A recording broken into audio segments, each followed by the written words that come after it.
All right, as I mentioned, here we go, Monday Morning Analyst. Now, if you're listening on the audio podcast, I'm going to try something here, which is why we got this new setup in part, so you don't turn off or fast forward right away. Let me give you some things you can hang your hat on here just a little bit before we get to some of the footage breakdown that we'll do, or slide by slide anyway.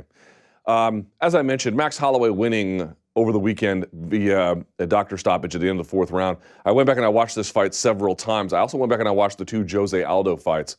I have a couple of remarks I'd like to get to before we look at some of the things here in detail. Number one, he was way more reserved in both Aldo fights. Now, less so in the second one, particularly in the third round of the second one. My point being here is he was, I won't say wide open because Max is judicious with how he makes his choices. You're going to see shot selection. I don't mean shot. I mean, like, what shot do you pick? His shot selection was very, very, it's always very smart. He doesn't just go out there and wing too much. He brawls a little bit, but not like people think. But he is wide open in this fight, relatively speaking, for him. He just goes out there, balls to the wall in ways that he didn't really in any of his previous fights. Now, why is that? Did he feel comfortable with the matchup? Maybe. Was he trying to prove a point? Probably. Did he like the style, how the two interacted? Almost certainly. You'd have to ask him, and hopefully we'll get a chance to do that here on the show. But I encourage you, if you're a Fight Pass subscriber, go back and watch the Aldo fights. This is a much more aggressive, attacking Max Holloway. Here's one stat, if we can go to the screen here, and I'll read this out again if you're listening on the audio podcast, that will speak to this. I'm going to pull this open right here. This is round 4. Let me do this a bit here. Look at it. Oh, crying out loud. I could never get that one shape right. Hold on. Here we go. Let's do this one. How about that? I can get this one right. Look at that. All right, you see that? Pull that up here just a little bit. That's round 4. In round 4, Max Holloway threw 196 significant strikes, and he landed 134 of them.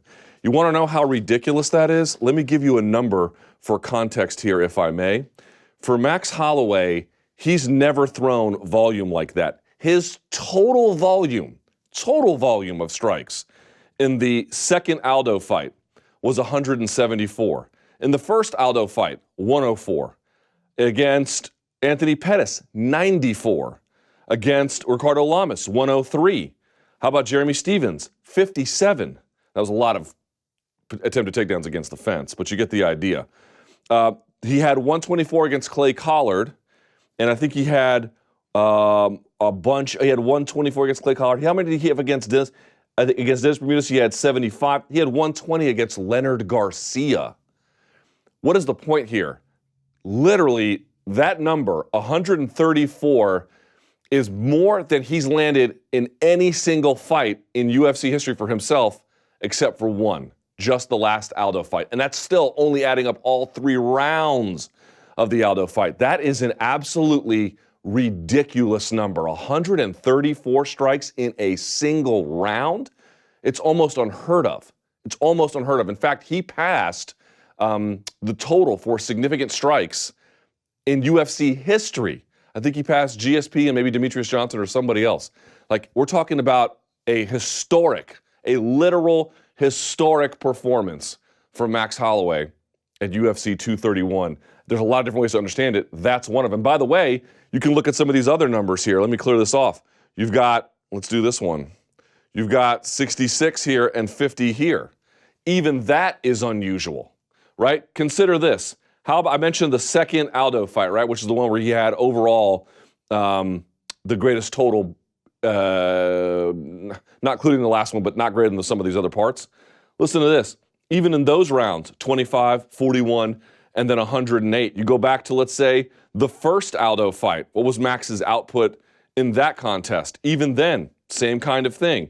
Max Holloway throwing 12, 28, and then 64. He threw 64 in the round where he finished Aldo. He threw 66 in round 2. Folks, in round 1, let me clear this off. In round 1, God damn it. Let's zoom that out. In round 1, he threw 40. Historic output.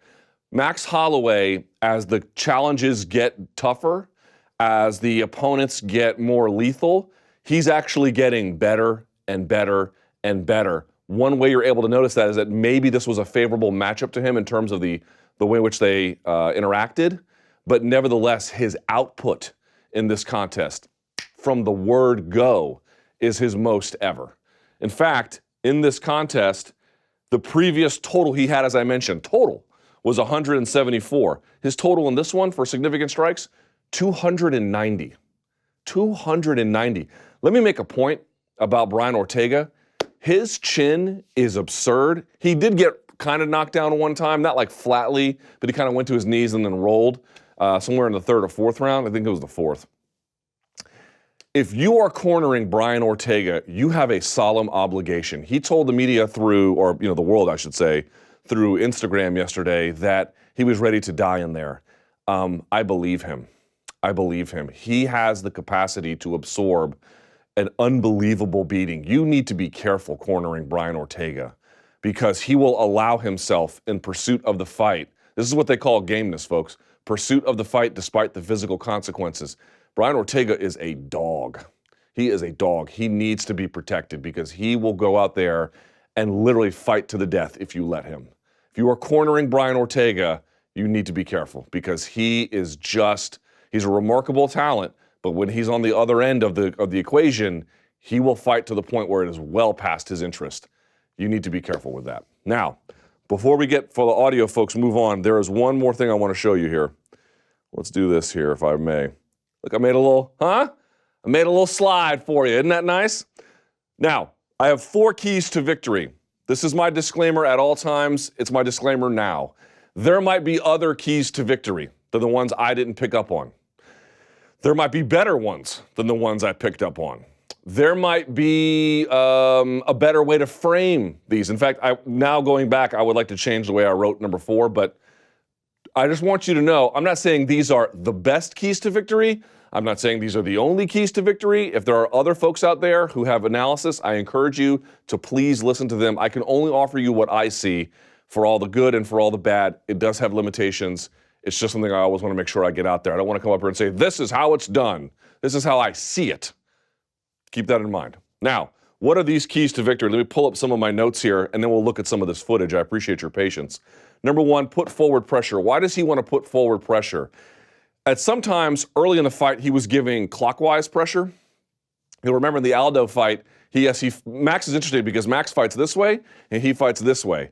But no matter which stance he fights from, he can circle this way and he can circle this way. So he can literally go like that, right? Not a lot of guys can do that. It's not about which way does he stand. It's about which way does he stand and circle at the same time.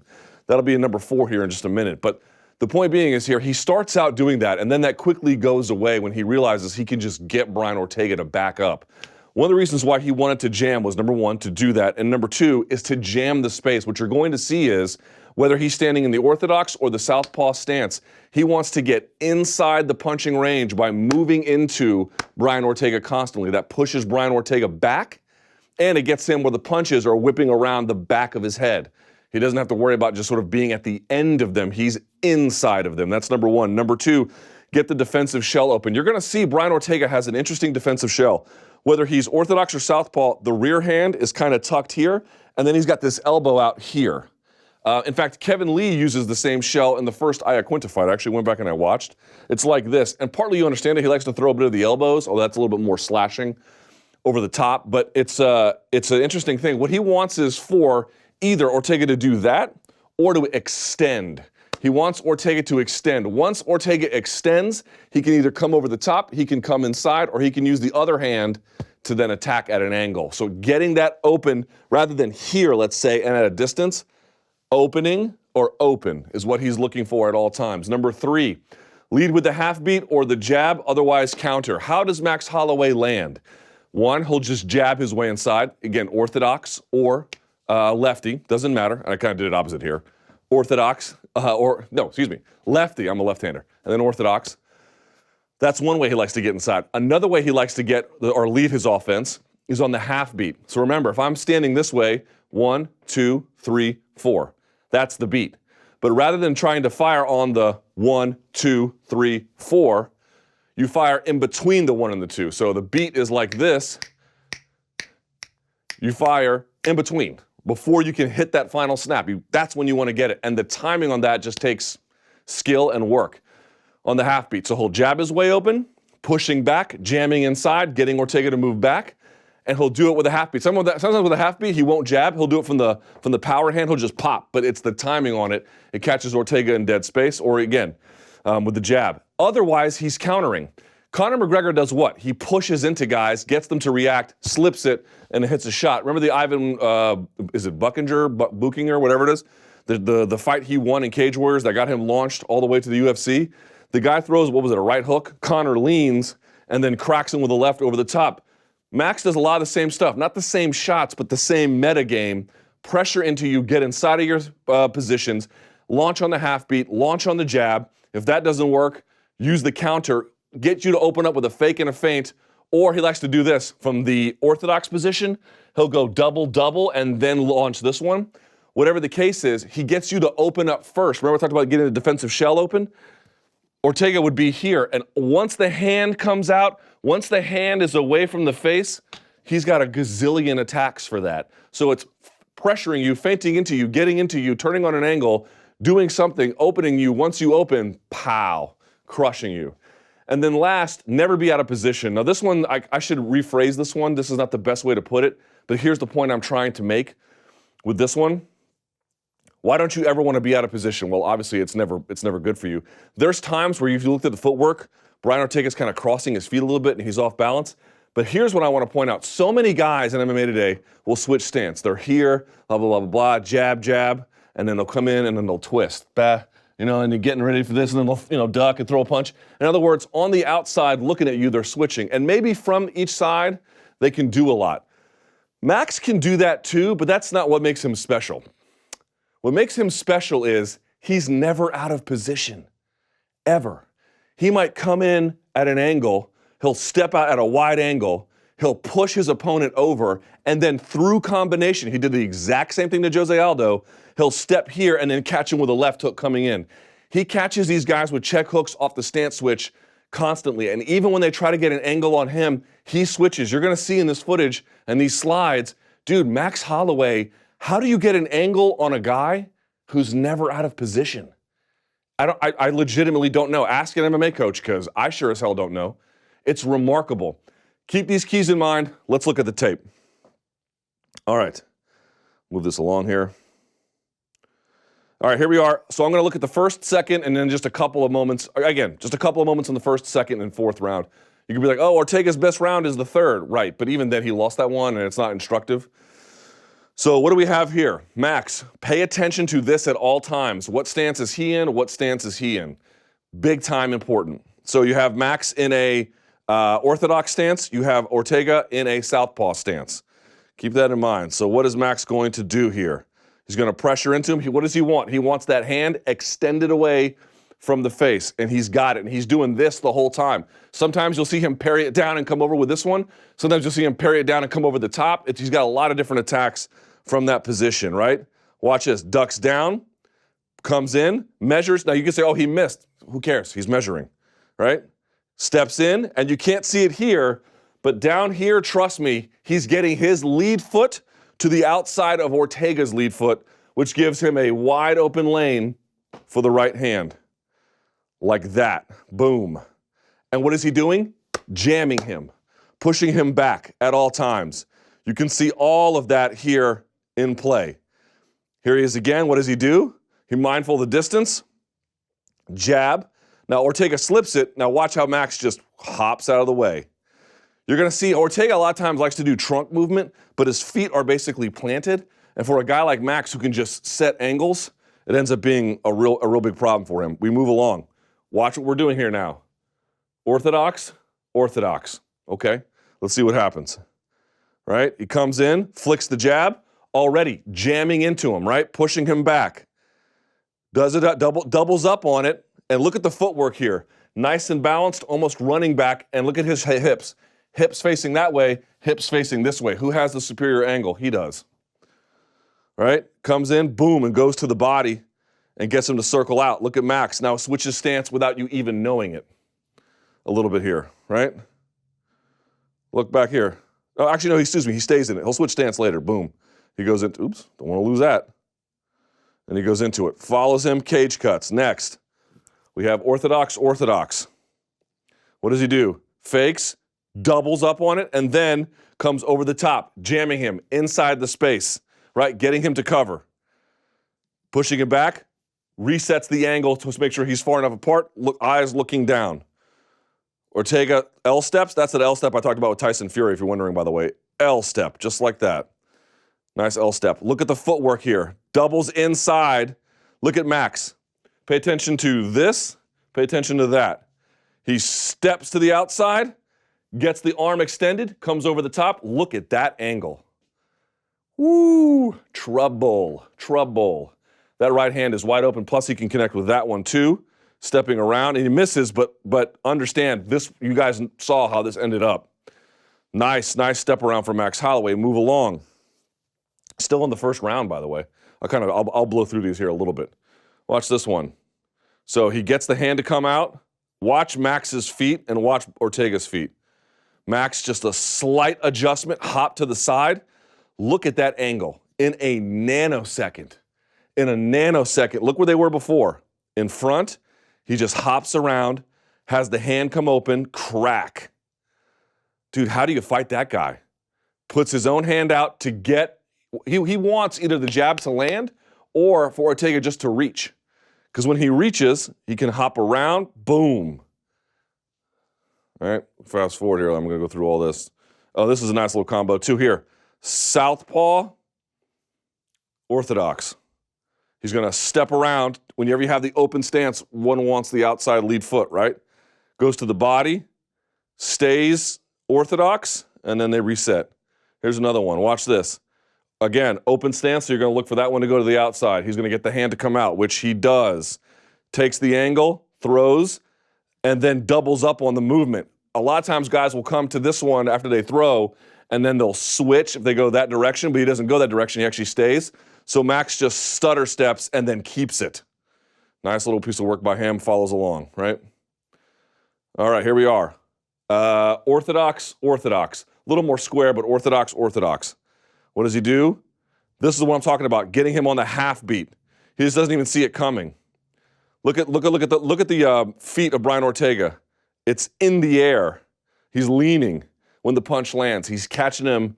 It's hard to tell if I just go slide by slide. If you watch the video, I'm not going to play it in real time because obviously it'd be a problem, but if you play it in real time, you can see it. He's just kind of standing there, and right before his foot can even really land or he can really get his balance, Max tags him, right?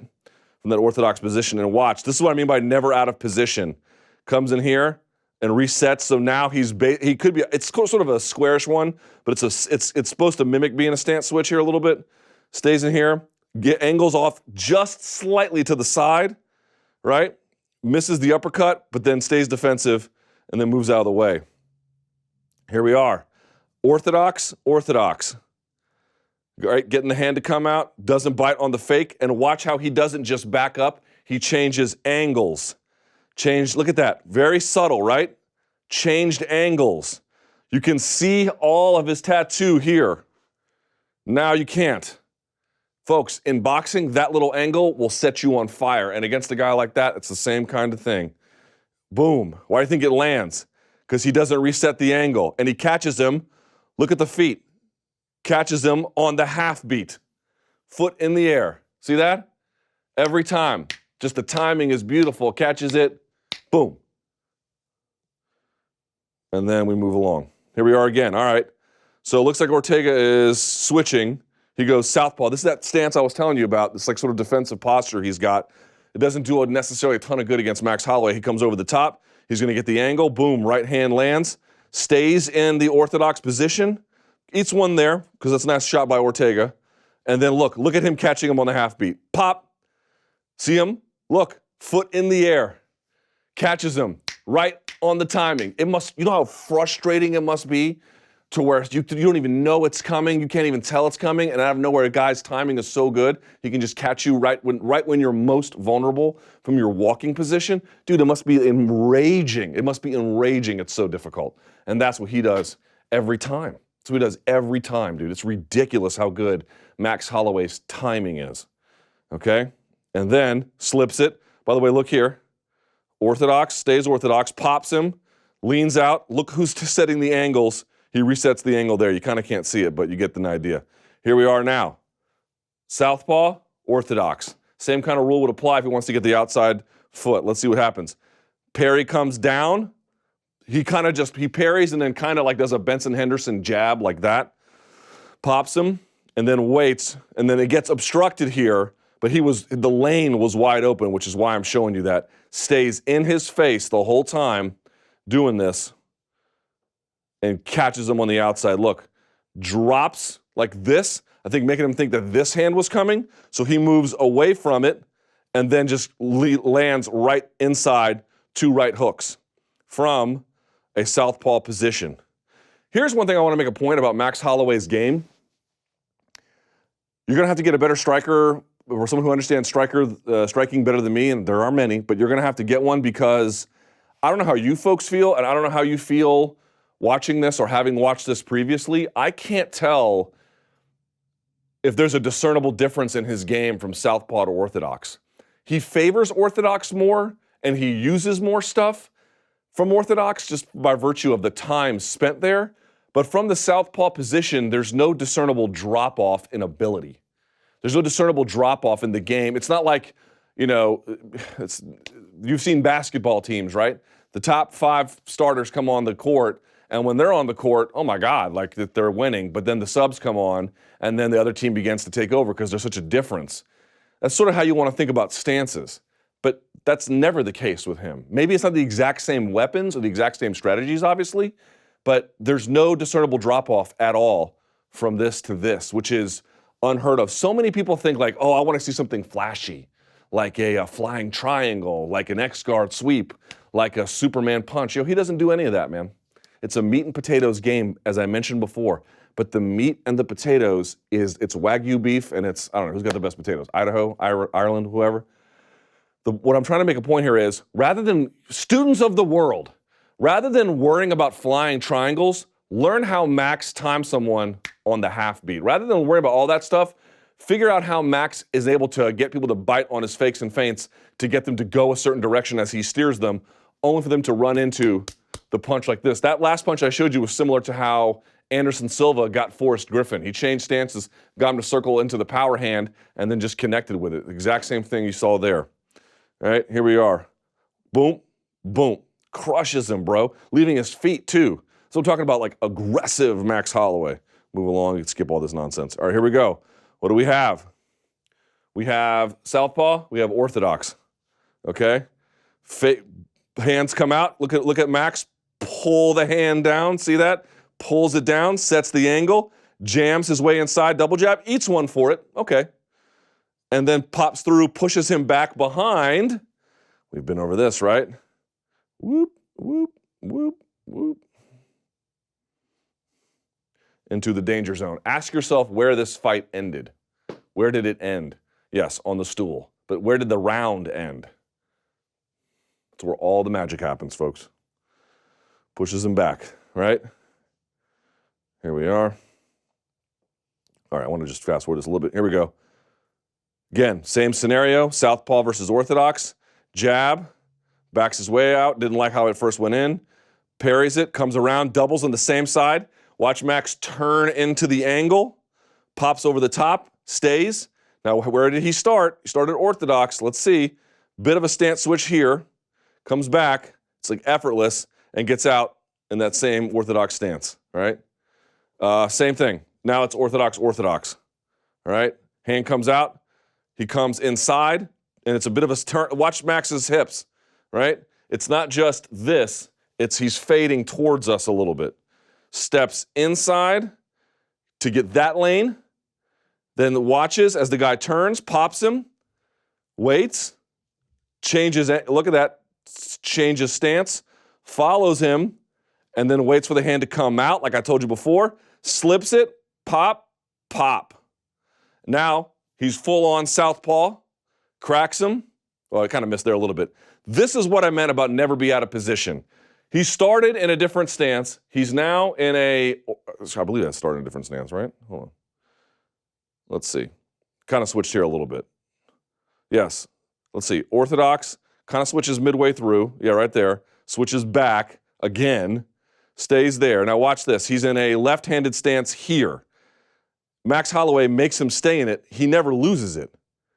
This is what I mean about never be out of position. If you get an angle on him, because let's say he overcommits with a punch and he misses you or you slip it, he can just pivot and he's back into position. That's stance switching.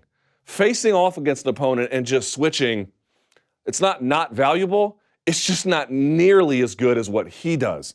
He does it through combination to both attack and then reset the angle to make sure he's never out of position. Look at him. He just goes right to firing from southpaw, jamming into him, getting inside the space, opening him up with the jab, or catching him on the half beat. You get the idea. This is now the second round. Let's fast forward a little bit. Here again, on the half beat, pop, just like that. Look at that. And what is he doing? Look at that. Hand comes out. He wanted his hand away from his face, either to get the angle to come inside or come over the top. And then the timing is just beyond perfect. Let me just move along here in the interest of time because I don't want to take too much time. And by the way, here's all your stance switching. Look at that. No matter where, dude, you are trapped under a sheet of ice with this guy. It's absurd. Let's just move along. Forget all this. This is more of the same thing, by the way. Oop, hang on. Yada, yada, yada. Here, can you put up the other thing real quick while I find it? I want to make sure I just scroll through it. Thank you. Appreciate that. Let's find that fourth round. Just two more sequences I want to show you. Here we go. Oh, you can put it back. Thank you. Last two. I'll show you. Just two more, and then we'll call it a day on this one. As, again, I had too much on here. All right, what do we have? This is now the fourth round. Southpaw, southpaw, right? So these guys are going back and forth. But who's like leading the dance on this one? Who has an answer for every single position? Who's never out of position? Who's pushing who back? Who's jamming in? Who's catching him on the half beat? Who's using the jab to open him up? Who's double jabbing and then throwing the straight inside? Blessed, right?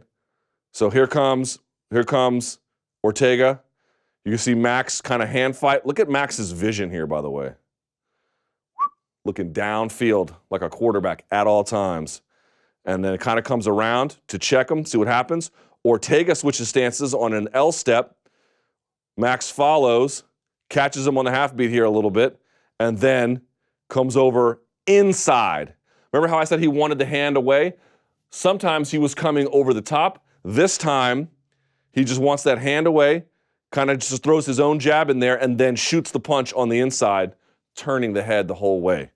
Exactly what I was talking about before. And then he swings and misses and then just gets chewed up. One thing about Max Holloway is when he's first fighting, he's very judicious. Punch, punch, jab, or excuse me, punch, punch, cross. He'll do that a lot.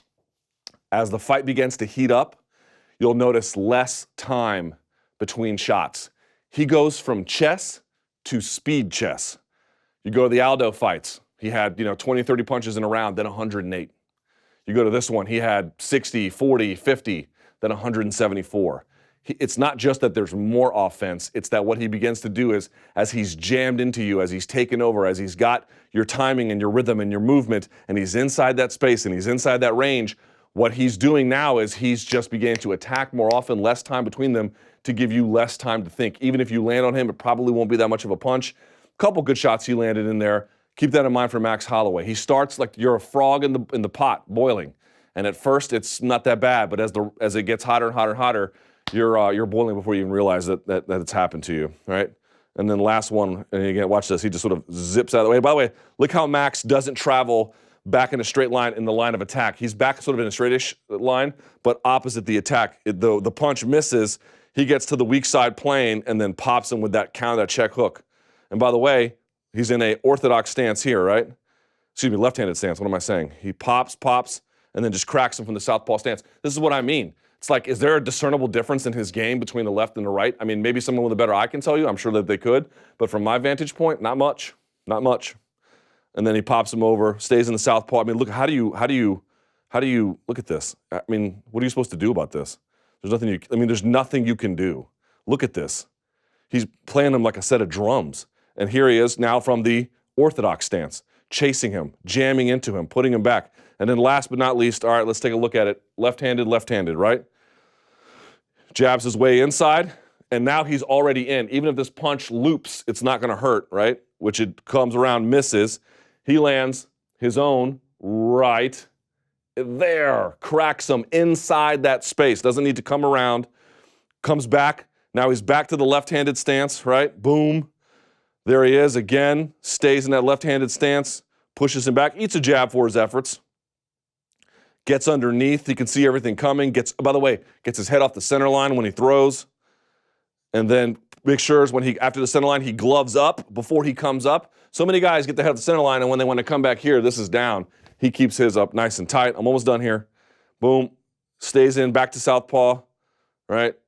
And then just stays in his face. And then you saw how the end went. All right, that's enough. You can close the show. You get the idea here. Stance switching. What were my keys to victory here? Hold on, let me go back one more time. Right here. Go back. One more time. Put it on the screen. One more time. Put forward pressure. How much was forward pressure a part of it? Just getting him to back up, getting inside the space to jam him. Get defensive shell open. Once that hand came away, he could get inside, he could get around. With that pressure, that was all the opening that he needed, especially when it was this. Lead with the half beat. How many times do you see him lead with the half beat or the jab? Otherwise counter. Force a reaction and then counter him. And then never be out of position. How many times did the stance switching put him in a position where he was offensively able to capitalize, whether it was a southpaw check hook or if somebody got away, he overcommitted with a punch. Now they're this way, he can just face that way and then launch offense that way. Max Holloway is an ambidextrous fighter. He is one of the best fighters in all of MMA. Folks, we're not saying it, we need to say it. That was a virtuoso performance. You are looking at greatness in real time. Luke, what does greatness look like? It looks like that. That's the Monday Morning Analyst.